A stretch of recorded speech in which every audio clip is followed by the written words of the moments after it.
share so many things with you about what is going on. Often I talk about how our mass consciousness affects everything in our life. And our mass consciousness, the whole group of people, will not only affect how people feel, but the weather, emotions, energies, vibrations. And I want to break this down a little further. So I came out here in 1988 in the Seattle area. And coming out here, 30 years ago, I left Massachusetts and I was going through the savings and loan debacle. And if we look at 1988, they had $300,000 and $400,000 condos that were going for $20,000 and $30,000 brand new. People were walking away from their homes, giving the keys to the banks, and on and on and on and on and on. And they had the worst winter, one of the worst, not the, but one of the worst winters ever in the Northeast. And I want to draw another conclusion to what's happening in California. There's so much hate and anger and frustration that's going on. Not everybody, but enough that is affecting the energy and vibrations of Mother Earth. So it's pretty interesting how this works. And I want to give you an analogy. Whatever the energy you're putting out there affects the nature spirits, as I call them, constants and divas, or elves, gnomes, and fairies, Mother Nature, or spiritual natures, and Mother Earth, the energy and vibrations, because she's a living thing. And it affects it in such a way that it can bring about chaos or joy and happiness. Here's what's even further interesting. They say all thoughts are things, and that is true. And it sets up a vortex of energy.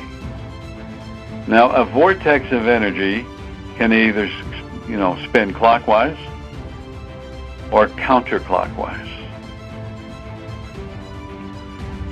And what's happening when it spins clockwise, it's taking that energy, thoughts are things, the negative energy, spinning clockwise into the atmosphere, the vibrations and frequency of those living in a little micro area, and into the state and other areas, the micro to macro, to an extent, expands it outward. And it brings it into not only Mother Earth, but to the buildings, lands, and property and humans. I often talk that we're an antenna, so we receive and we send. In this case, we're receiving. And if the energy is frenetic, then we become unbalanced and disturbed. Just like having a fight with someone or an argument. Same difference, only expanded a millionfold. And this is what's going on in California.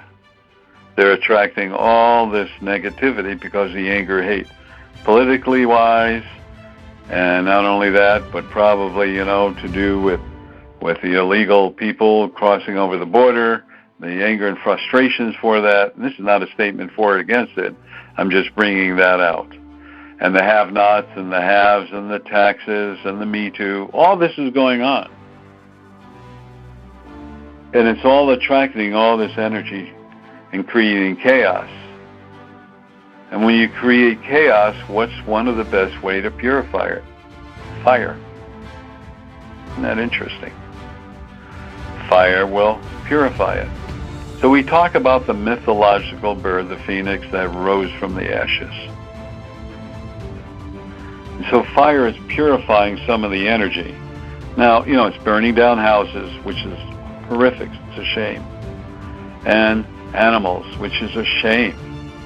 Sad to me. But on the other hand, it's starting to bring some people together. And they're beginning to look at how valuable life is. Not their home, whatever it costs, but they're still alive. And they're beginning to value their life and their thoughts. And that's the lesson they're learning in California. But not only there, in other areas. And what I'm saying is, our thoughts and our energies attract not only at a micro level into our lives, personal life, but a macro level. and we can change it.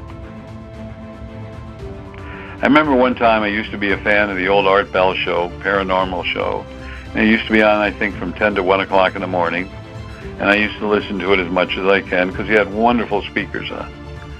And there was a drought somewhere, and he said, everybody on my show, and it could have been, 50, 100,000, 200,000 people, let's think about bringing rain to an area, and they all concentrated for 3 to 5 minutes, and 2 days later they had a deluge. They had so much rain, they had flooding.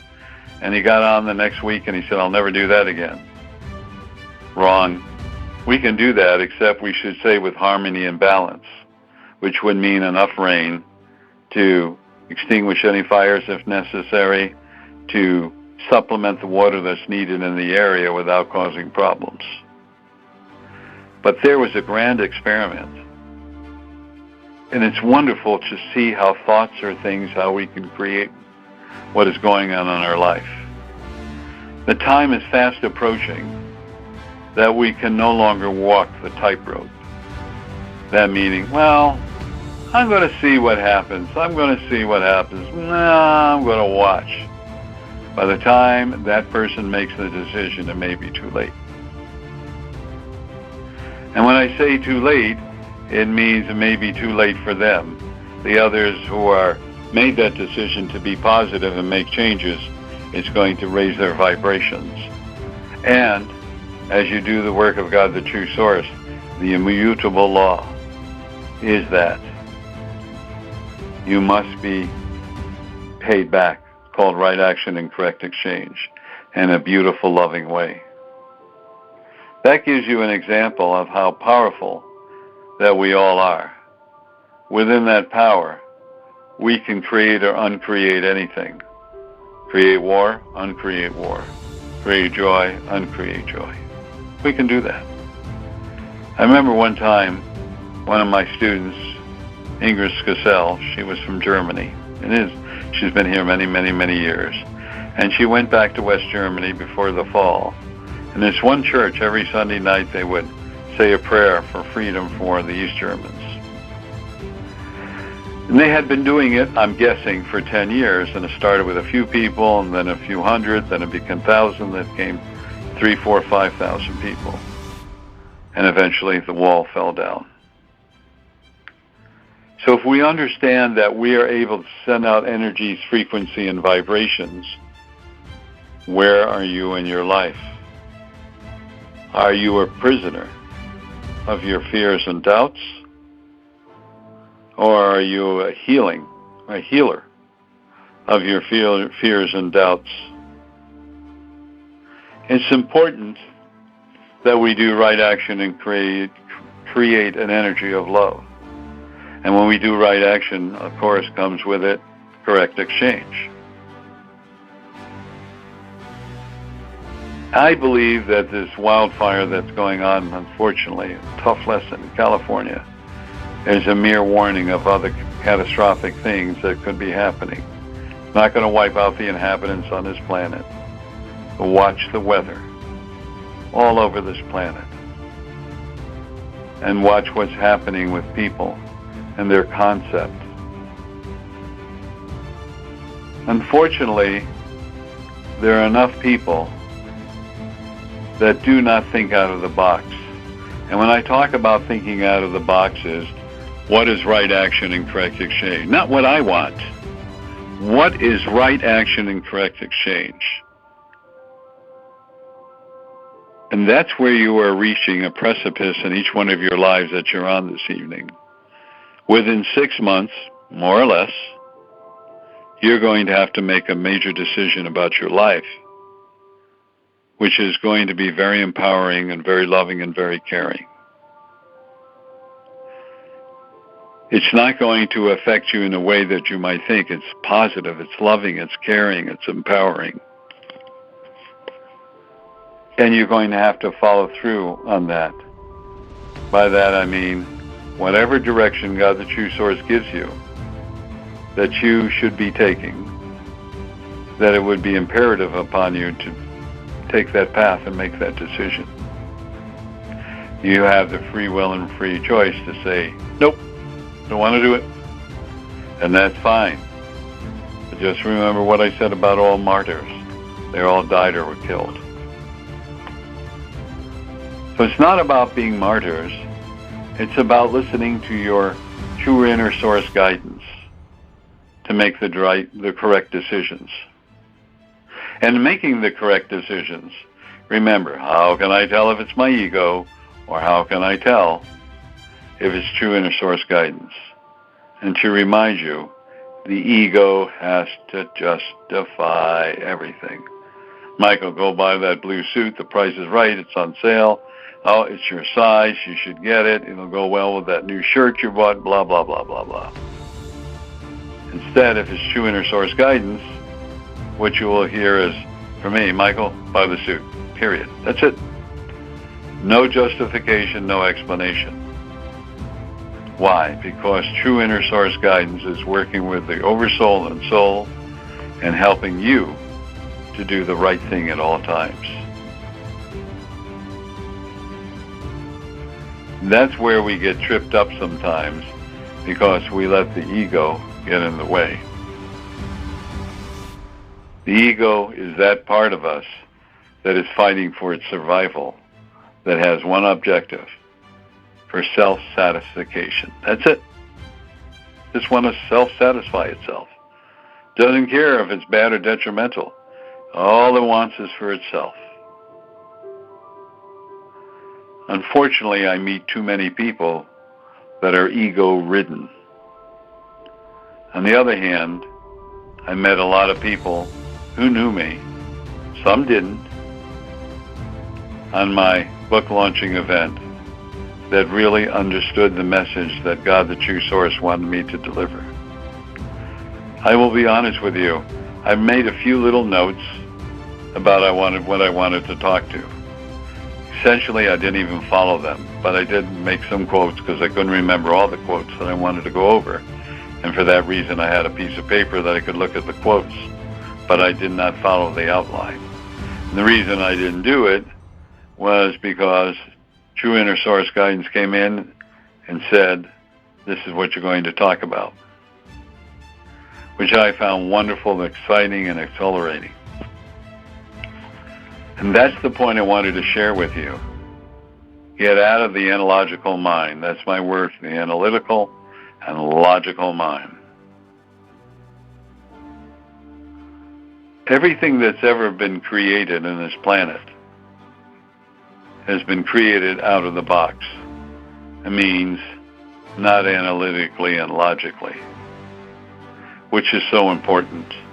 And as I want to state this again, and that is society, the younger people of society, even us, the older people, we Google all the answers. And in some cases, that's really great. But when I read that article about Silicon Valley, where they don't want their children on the iPads or cell phones or computer very much, I said to myself, why? And I asked the True Source. True Source said, Michael, they have to think out of the box. That's how computers were created, software is created, new designs on cars, and so on and so forth. I went, wow, you're really right. You're always right, but tell the True Source, you're right. And I use this expression, you can't be wrong if you go right. It's a little joke, but it's very powerful. I'd like each one of you to think about this in the coming week. Where's your passion? Where's your thoughts? And what are your feelings? Are you buying into the chaos, the anger, the hate, all this stuff that's going on now? Because if you are becoming sheep, just following. If you're not buying into it, then you're going with independent thinking, and you're following True Inner Source Guidance. This coming week, all of you are going to be challenged in your thinking to realize, are you sheep or are you independent of thought? Are you leaders or are you followers? Are you slaves to your fears and doubts? Because that's going to affect your health, you know. It will affect your body. Or are you free to follow your own path? I want to leave that thought with each one of you this evening, because you are special. You are divine. Each one of you really are. Because you see, each one of you has the DNA, figuratively speaking, of God, the true source. Each one of you do. And it's your choice to activate it, to have what I call God, the true source, inner guidance. So I leave you with this thought. Look in the mirror every night before you go to sleep. You know what I'm going to say. Say your name. I'm going to do mine. Michael, I am unlimited. Michael, I am unlimited. Michael, I am unlimited. 3 very powerful words.